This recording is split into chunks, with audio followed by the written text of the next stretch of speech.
Hi, I'm Caitlin and welcome to the Lit Review. Today is my most favorite thing to film, LitLand.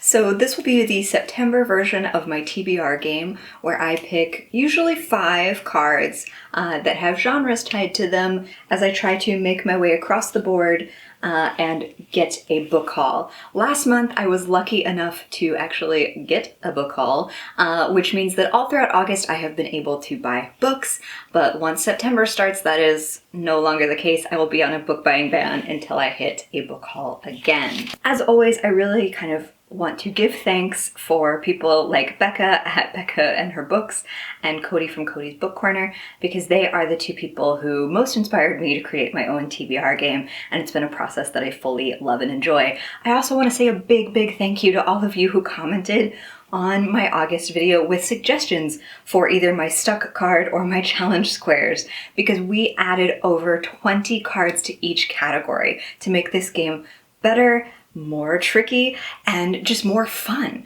So thank you all for being a part of that process. I am so excited to try so many of the new challenges that you suggested. I do also have some rules updates for you. So I'm changing the way I do punishments. In part because I think it was just a little too easy to progress, even though I only took 1 punishment the entire time that we played LitLand in the 4 months we played LitLand before. So punishments now are if I don't finish a book, I'm still going to keep my rollover rule, where if I don't finish something in a given month, I have to finish it in the next month or else I have to take a punishment. But instead of me just drawing an extra card, I will be drawing a stuck card and I will not be able to progress forward or make progress towards the book haul with whatever that card contains. So it will be an extra book and a challenge at the same time. I also want to let you know, because I know so many of you are waiting to see my book haul from this intense book buying process that I've committed to in August, and it's coming. I promise you.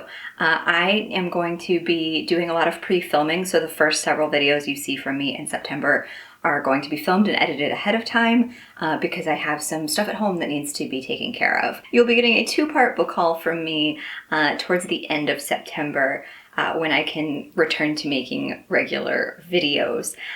So I'm very excited to be able to bring that to you, but please be patient with me. I have some stuff going on that needs to be taken care of first. On that note, I, as predicted, went a little, some would say overboard.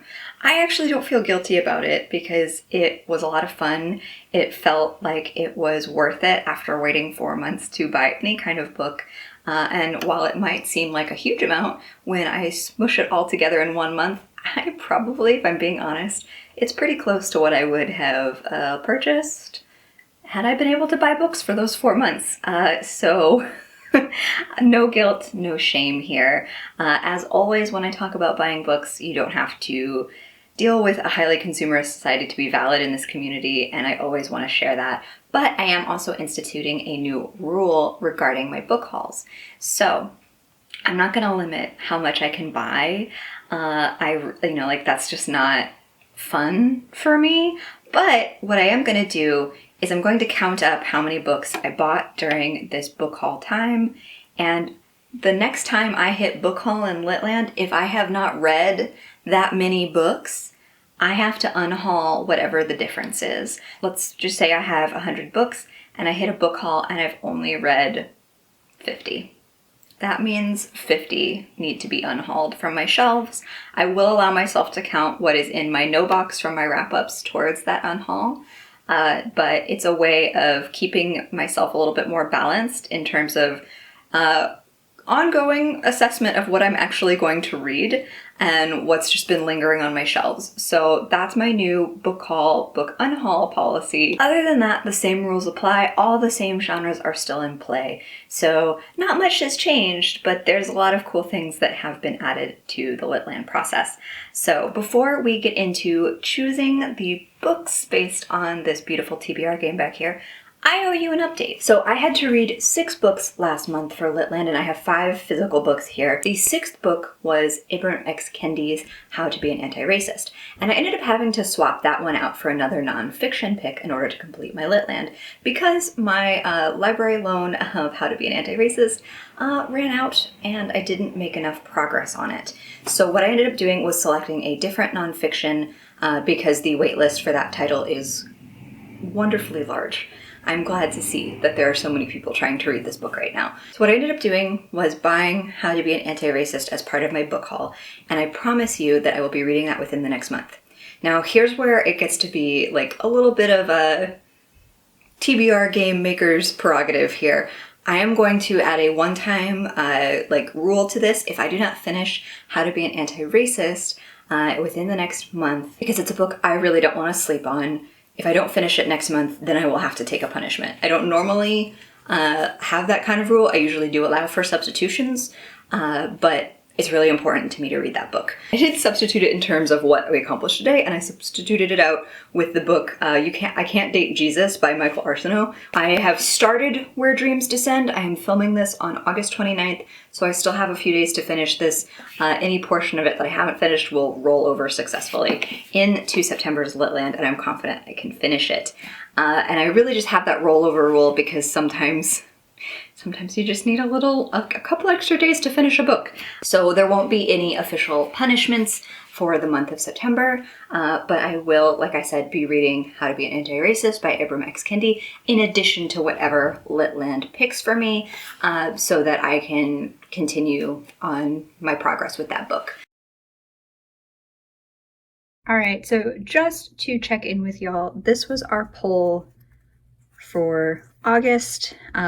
This is the magic card that won us our book haul, and then when we started over we went yellow, yellow, green, which is why Wilbur is right there. And I did promise you all a nonpartisan shuffle, and so I've brought in the magic hands of my partner Jeremy, and he is going to shuffle these as well as our old used cards and the cards that never got touched. So he's going to shuffle those together so that, you know, just for transparency and so that you all know that they were safely shuffled. Oh God, that's a disaster. It's a disaster, Caitlin. Cut!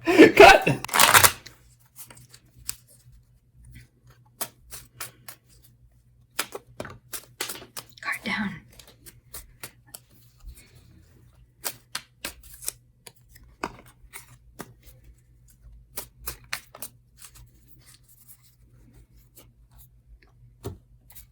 Oh, and you're cutting the deck and everything.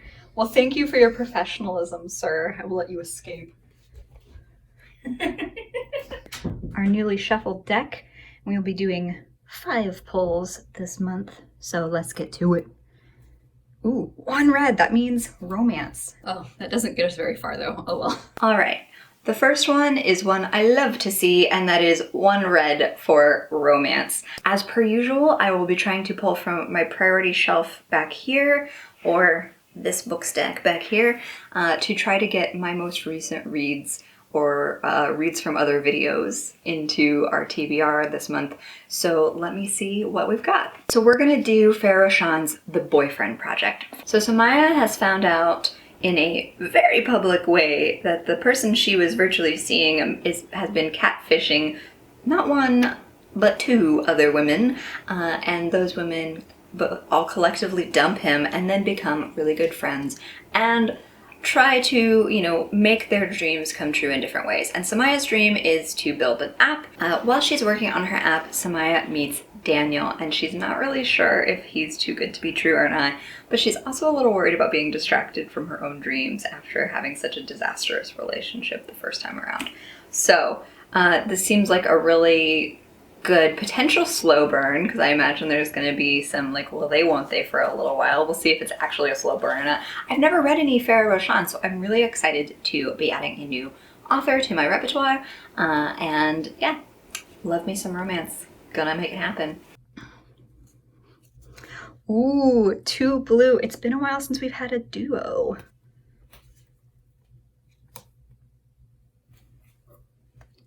1, 2.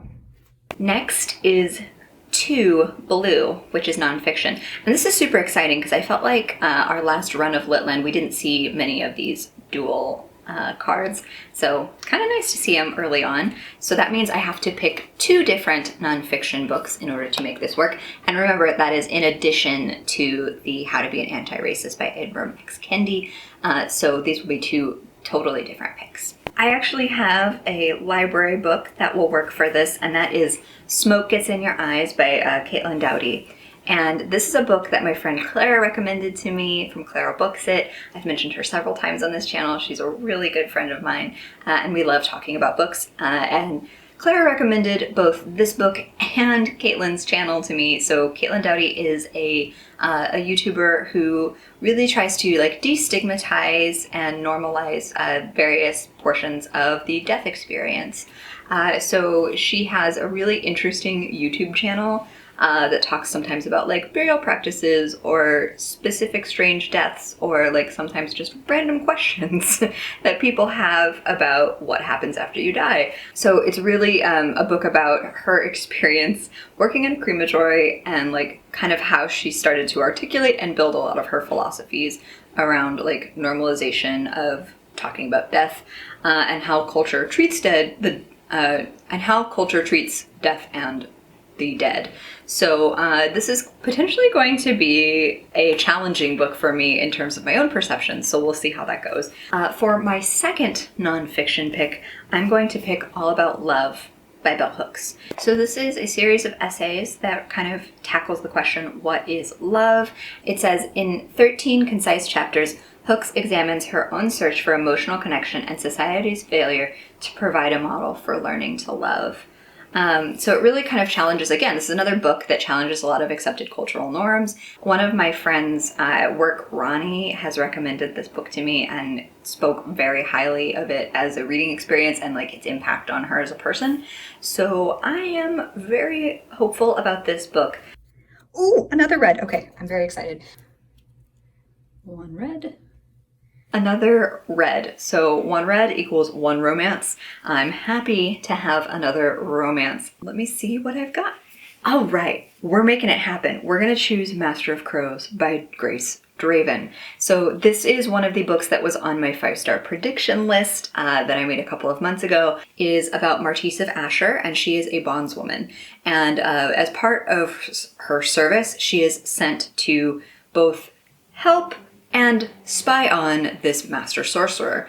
And the sorcerer seems like kind of aware that that is what she has been sent to do. At the same time, they potentially start to fall for one another. Seems like this sorcerer is also internally fighting a god who wants to possess him. So, you know, magic, drama, possession. What's not to love about this? The romance. We'll see how it goes, but I am really hoping to love this read. And a green.